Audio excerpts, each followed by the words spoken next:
Hello, talented friends, political science scholars. Welcome in only GRF. I am PS Yadunshi. So let GRF nuts यानी GRF के सूत्र हम देखते हैं जो कि हाईली इम्पोर्टेंट है। सीधा सीधा आपके एग्जाम में क्वेश्चन यहाँ से सीधा बन सकता है। तो ये कुछ 15-20 इंफॉर्मेशंस हैं, इनको अपने माइंड में ग्रैब कर लें, स्पेस दें। चलिए स्टार्ट करते हैं।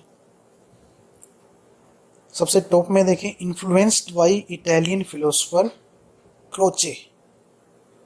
तो इटालियन और जर्मन जो लैंग्वेज होती है उसमें शब्दों का अलग ही प्रोनाउंसिएशन निकलता है कई बार। जैसे ग्रामसी की आपको स्पेलिंग डिफरेंट मिलेगी और उसका प्रोनाउंसिएशन अलग मिलेगा। तो ये CROCE Croce. Influenced by Italian philosopher Croce. क्यों थे? क्योंकि वो भी एंटी फासिस्ट थे, फासीवाद के विरुद्ध थे। उनके भी विचार वैसे ही थे, तो ये भी वैसे ही थे और वो भी वैसे ही थे, इसलिए उनसे ये प्रभावित हो गए। ऐसे ही ये मैकियावेली से भी प्रभावित थे। बोले कि मेरे पूर्वज हैं, एंसेस्टर हैं मैकियावेली, तो और इटली के भी रहने वाले हैं। तो ये मैकियावेली और क्रोसे से इम्प्रेस्ड थे। नेक्स्ट आप देखें, the communist party of Italy 1921। इनकी इन्होंने स्थापना की, ये इनके फाउंडर थे और इसी वजह से इन्हें जेल में भी जाना पड़ा, क्योंकि उसके बाद वहाँ पर बेनिटो मुसोलिनी पावर में आ गया और वो कम्युनिस्ट पार्टीज को क्यों देखना चाहेगा। तो इनके साथ के तो कई जो फ्रेंड्स वगैरह थे इस पार्टी में, वो भाग गए इटली को छोड़कर। जैसे कि जर्मनी से हन्ना अरेंट आपने देखा होगा USA में चली गई थी, लेकिन ये जा नहीं पाए या शायद गए नहीं सुकरात की तरह, तो इन्हें जेल की सज़ा हुई। और वहीं से फिर उन्होंने प्रिजन नोटबुक लिखी। कहते हैं कि अखबार के पेजेस पर, बैक स्पेस पर इन्होंने चोरी छिपे वो नोट्स लिखे। बाद में उनकी मृत्यु के बाद वो उसकी शक्ल भी आई। आप अगर इनकी बुक्स को देखेंगे तो देखेंगे कि इनका जो पब्लिकेशन है डेट वो काफ़ी बाद का है, यानी 1948-50, जबकि इनकी डेथ 1937 में ही हो गई थी। मीन्स ये था कि उस टाइम तक, सेकेंड वर्ल्ड वॉर के एंड तक, 45 तक लगभग, इटली में फासिस्ट गवर्नमेंट थी, बेनिटो मुसोलिनी थे। तो वो इनको क्यों मौका देंगे? तो इनका जो वर्क है वो बाद में पब्लिश हुआ, टू बी नोटेड। नेक्स्ट है फादर ऑफ नियो मार्क्सिज्म, क्योंकि इनके जो थॉट्स हैं वो क्रिएटिविटी को लेकर थे, ह्यूमन कॉन्शियसनेस के ऊपर ज़्यादा फोकस करते थे, इसीलिए इन्हें नव मार्क्सवादी, नियो मार्क्सिज्म के थॉट का भी मानते हैं। नेक्स्ट है इनका सुपर स्ट्रक्चर यानी अधिरचना। सुपर स्ट्रक्चर को इन्होंने कहा कि ये दो टाइप का होता है, सिविल सोसाइटी और स्टेट। सामान्यतः जनरली इनका ये मानना है कि जैसे रूस में जो क्रांति हुई वहाँ पर सिविल सोसाइटी और स्टेट अलग अलग नहीं था, लेकिन जो कैपिटलिस्ट सोसाइटी है वहाँ पर सिविल सोसाइटी और स्टेट अलग रहते हैं। और यही जो है सुपर स्ट्रक्चर, ये रिवॉल्यूशन में बाधा बनता है, क्योंकि इनकी हेगेमनी उस पब्लिक पर बनी रहती है और उस हेगेमनी की वजह से पब्लिक रिवॉल्यूशन नहीं कर पाती। इसीलिए इन्होंने कहा है कि आगे कि रिवॉल्यूशन करने के लिए वार ऑफ पोजीशन की नीड होगी, स्थितियों के युद्ध की आवश्यकता होगी।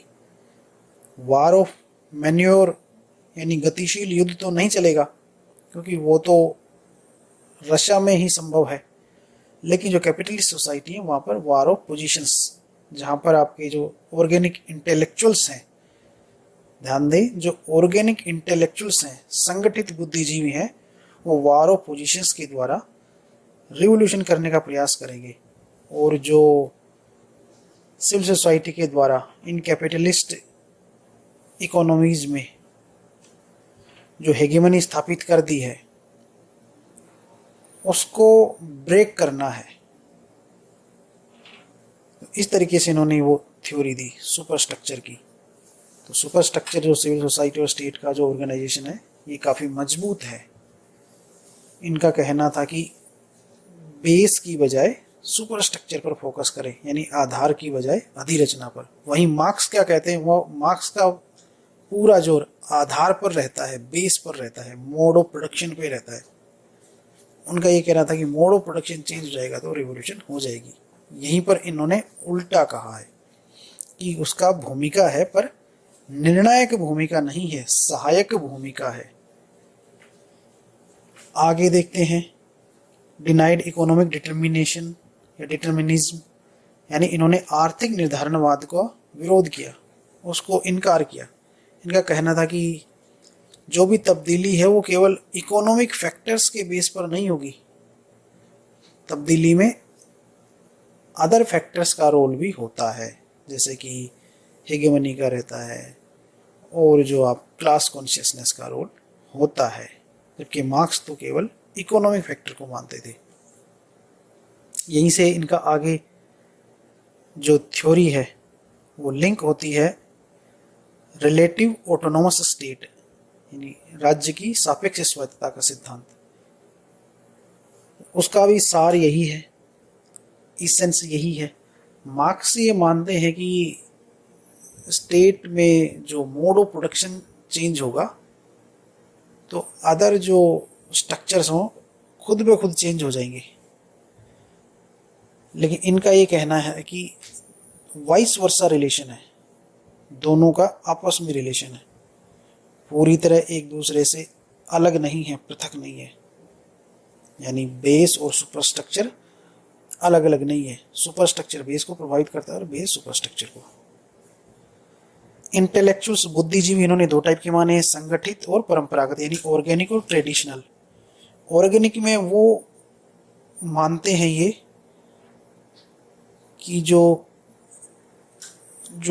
प्रेजेंट पावर है उसका ये अपने ब्रेन के द्वारा, अपनी नॉलेज के द्वारा अपोज करते हैं, सीधा सीधा उसे एक्सेप्ट नहीं करते। और इन लोगों को इन्होंने कहा है कि कम्युनिस्ट पार्टी, यानी जो ऑर्गेनिक इंटेलेक्चुअल्स हैं वही कम्युनिस्ट पार्टी है। दोनों को इन्होंने एक बताया, तो ये आप याद रखें। और इसी को इन्होंने मॉडर्न प्रिंस भी कहा है। प्रिंस से मतलब ये होता है कि जैसे कि जो मेन डिसाइडिंग रोल में हो। तो ऑर्गेनिक इंटेलेक्चुअल्स को इन्होंने मॉडर्न प्रिंस कहा है और वही कम्युनिस्ट पार्टी है। ट्रेडिशनल इंटेलेक्चुअल्स भी होते हैं, यानी वो इंटेलेक्चुअल्स जो कि गवर्नमेंट का अपोज नहीं करते। आपने भी देखा होगा कि कुछ लोग दूसरी पार्टी में होते हैं, कुछ लोग बीजेपी में हैं, कुछ कांग्रेस में हैं, और यूनिवर्सिटीज के प्रोफेसर्स, डॉक्टर्स, ये सब भी अलग अलग पार्टीज में हैं।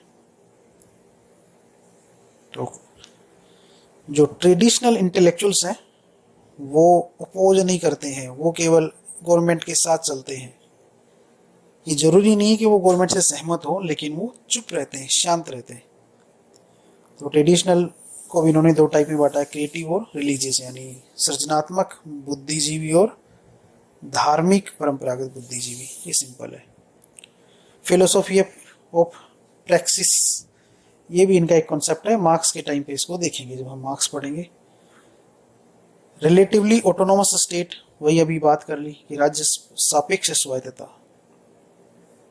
रॉबर्ट कोक्स, जो इंटरनेशनल थ्योरी में आलोचनात्मक सिद्धांत, क्रिटिकल थ्योरी दी रॉबर्ट कोक्स ने, वो भी ग्रामसी से इम्प्रेस्ड थे, उनके विचारों से प्रभावित थे।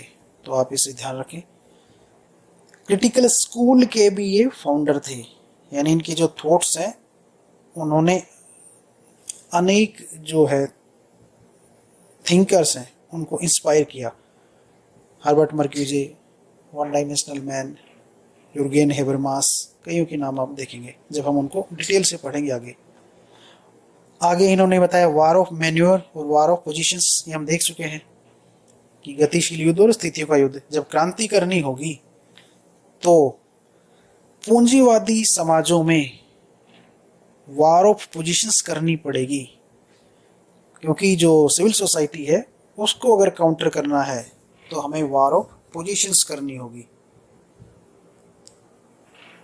वहीं अगर रूस जैसा समाज हो वहाँ पर वार ऑफ मैन्यूवर चल जाती, जैसे कि इनका एक कहना था कि लेनिन ने वहाँ पर वार ऑफ मैन्यूवर किया, यानी गतिशील युद्ध किया। गतिशील युद्ध का मतलब आमने सामने का युद्ध, फाइटिंग।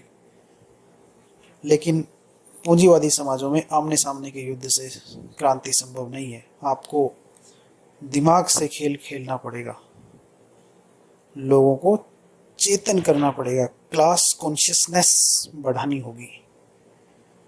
नेक्स्ट है आपका मॉडर्न प्रिंस। हम देख चुके मॉडर्न प्रिंस जो कि ऑर्गेनिक इंटेलेक्चुअल है, वही कम्युनिस्ट पार्टी है।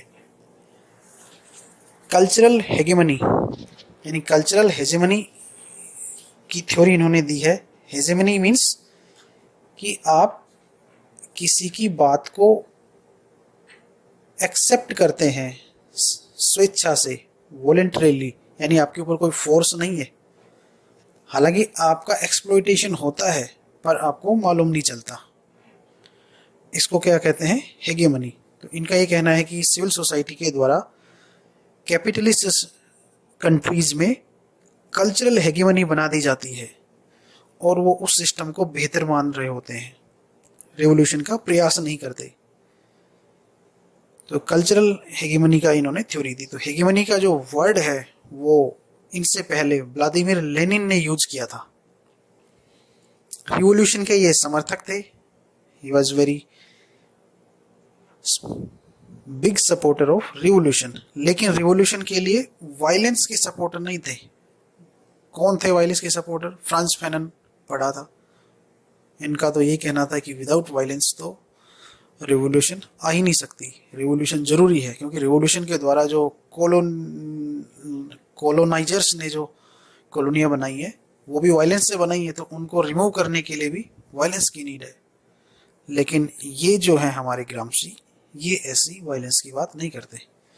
ये तो आइडियोलॉजिकल वारफेयर की बात करते हैं। शब्दों में ही वार कर रहे हैं, ये war of positions, war of ये वो, लेकिन ये आइडियोलॉजिकल वारफेयर की बात करते हैं।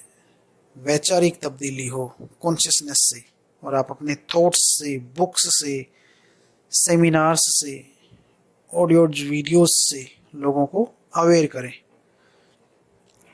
इस तरह की ग्रामसी बात कहते हैं। स्ट्रक्चरलिज्म, इनको हम ये आपके एग्जाम में आ सकता है, और अगर आया तो लगभग 99% स्टूडेंट्स के ये ऊपर से चला जाएगा कि इनको हम संरचनावादी भी मान सकते हैं, क्योंकि आपने देखा होगा कि अधिरचना पर इन्होंने बल दिया और अधिरचना में इन्होंने नागरिक समाज और राज्य की बात की है। तो उन्होंने वहां पर संरचनाओं की बात की, वैधता मूलक संरचनाएं, इस तरीके की इन्होंने बात की है। Coercive structures and legitimacy structures, तो वहां पर ये स्ट्रक्चर्स की बात करते हैं, तो इन्हें संरचनावादी कहा जाता है। तो आप इसको समझ लें, समझ में नहीं आए तो रट ले। आपको एग्जाम पास करना है, बाद में आप समझते रहे जेआरएफ होने के बाद। अभी अपना काम है जो आगामी एग्जाम है, जो हमारी अपकमिंग एग्जाम है, उसके लिए हम जेआरएफ क्रैक करें। तो ज़्यादा डीप में ना जाकर केवल मुद्दों पर, पॉइंट्स पे ही फोकस रखें। हमें वहाँ पर कोई पूछना, हमारा कोई वहाँ पर इंटरव्यू लेने वाला है कि हमारे ज्ञान सामने आ जाएगा, और ना ही हमारे से कोई वो इन पॉइंट्स पे 500,000 शब्दों में लिखवाने वाले हैं। तो just to be cling in the fact, केवल इंफॉर्मेशन के चिपक जाओ। सो इस तरफ अब आपकी रेड पेन में मैंने लिखी हुई इनकी बुक्स, बाकी 2 बुक्स तो सब जानते हैं, modern Prince, the prison notebook. उसके अलावा भी ये जो 4-5 इनकी बुक्स हैं, आप इनको भी देख सकते हैं। ये हिंदी में नहीं, इनका नेम इंग्लिश में ही है। इस तरीके से हमने देखा कि जेआरएफ को लेकर ग्रामसी के जो पॉइंट्स हैं आपको समझ में आ गए होंगे। एक बार में सुने, वरना इसको दोबारा सुने। JRF is easy, all the best. Thanks for listening.